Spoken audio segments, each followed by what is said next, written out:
So let's take a look at tangents. Now let's say I have the graph of a function here. Let's go ahead and label it f of x. Now if I were to graph the secant line of this function, remember the secant line is going to touch the two endpoints of the function. If I were to go ahead and redraw that actually, it's going to touch the two endpoints of the function, and so the slope of the secant line is what's known as the average rate of change in this case. And so if we have the two endpoints, the first endpoint is going to have the coordinates x1 comma y1, and the second endpoint is going to have the coordinates x2 comma y2. Then in order to find the slope of the secant line, or the average rate of change, all we have to do is going to take y2 minus y1 over x2 minus x1. But now let's say we graph the tangent line at a specific point. So let's just pick this point right here. Remember, a tangent line is going to be tangent to the graph at that one specific point, or in other words, it's only going to touch that point and no other point on the graph. So if I were to go ahead and graph the tangent line, it might look something like this. Now the slope of the tangent line is what's known as not the average rate of change, but the instantaneous rate of change. And that is also known as the derivative, which we'll talk about in future videos. So let's say we're trying to find the slope of the tangent line to the graph of f of x at a specific x value. Let's go ahead and call that x value just a. Well, then the formula for the slope, m, is going to be equal to the limit as x approaches a of f of x minus f of a over x minus a. So for these first set of problems, we have to find an equation of the tangent line to the curve at the given point. So for number 1, we have y equals 1 plus 2x minus x cubed, and the given point is 1 comma 2. So once again, we're going to use the formula to find the slope of the tangent line. So once again, the slope is equal to the limit as x approaches a of f of x minus f of a over x minus a. Well, first we need to find what a is, because remember that a is just the x value that we're trying to approach. In this case, the given point is 1, 2. 1 is that x coordinate, so that is the x value that we're basically trying to approach. So if I rewrite the formula, the slope is going to equal to the limit as x approaches the x coordinate, or the x value of 1, of f of x minus f of a. So remember, a is equal to 1. So f of 1 over x minus 1. Now let's go ahead and first find f of 1. So all I'm going to do is plug in 1 for x into the function. So f of 1 is going to equal 1 plus 2 times 1, which is 2, minus 1 cubed, which is 1. 1 and negative 1 will cancel, so we get f of 1 is equal to 2. So now I can go ahead and rewrite the limit as x approaches 1 of f of x. So once again, I'm going to rewrite the function itself.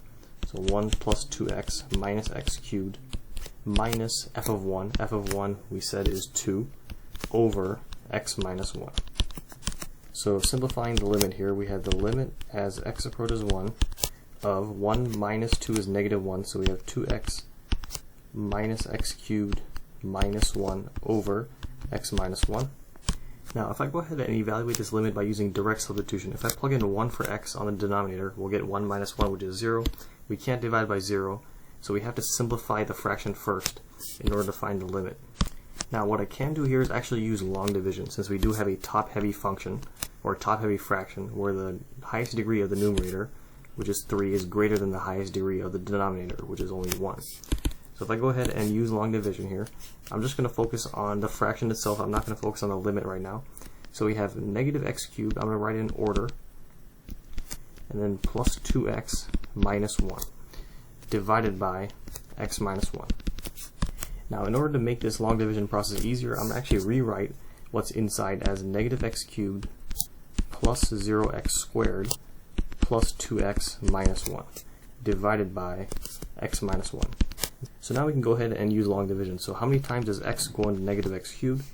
Well, it goes into negative x cubed negative x squared times, because x times negative x squared is negative x cubed. So then I can go ahead and multiply these two. So then we have negative x squared times x, which is negative x cubed. We have negative x squared times negative 1, which is going to be positive x squared. Then we go ahead and subtract. The negatives will cancel, that means a positive. Negative x cubed plus x cubed is going to be 0, so that will cancel. And then we have 0x squared minus x squared, which is going to be negative x squared. So now I can go ahead and bring down the positive 2x. How many times does x go into negative x squared? Well, it goes in negative x times, because negative x times x is negative x squared. I can go ahead and multiply those two. So we get negative x times x is negative x squared. Negative x times negative 1 is positive x. So now I can go ahead and subtract. Negative x squared minus negative x squared is just going to be 0. And then we have 2x minus x, which is going to be positive x. Now I can go ahead and bring down the 1, or the negative 1. Now realize that x minus 1 goes into x minus 1 once. So we just add plus 1. We subtract over the x minus 1, and that will cancel. So using long division, we simplify negative 2x minus x cubed minus 1 over x minus 1 into negative x squared minus x plus 1. So now I can rewrite the limit as x approaches 1 of negative x squared minus x plus 1. So now I can use direct substitution. And so when I plug in 1 for x, we'll get negative 1 squared, which is 1, minus 1 plus 1. And so we're left with negative 1 as the slope of the tangent line. Now, even though we found the slope of the tangent line, the question asks for finding the equation of the tangent line. So in order to find the equation, we need to use point-slope form. The formula for that, once again, is y minus y1 equals the slope times x minus x1. Now, the x1 and y1 is just our given point here. So 1 is going to be our x1, 2 is going to be y1. So if we use the formula here, we have y minus 2 equals the slope, which is negative 1, times x minus x1, which is 1. So then we can simplify and get y minus 2 equals, if I distribute the negative, we get negative x plus 1. And then if I go ahead and add over the 2, we get y equals negative x plus 3. And that's the final answer for the equation of the tangent line. So now for number 2, we have y equals x minus 1 over x minus 2. And the given point is 3, 2. So once again, the formula for the slope of the tangent line is going to be equal to the limit as x approaches a of f of x minus f of a over x minus a. So remember that a is going to be the x value that we approach. Similar to the last problem, the x value, or that a value, was just the x coordinate of our given point. So in this case, it's going to be 3. So we can rewrite it as the slope equals the limit as x approaches 3 of f of x minus f of a, which is 3, over x minus 3. So now rewriting the limit, we have the slope equals the limit as x approaches 3 of f of x, so just the function itself. So we have x minus 1 over x minus 2 minus f of 3. So let's go ahead and plug in 3 into the original function. So f of 3, when we plug in 3 for x into the function, we get 3 minus 1 on the numerator, so that's going to be 2 over 3 minus 2, which is 1. So 2 over 1 is going to be 2.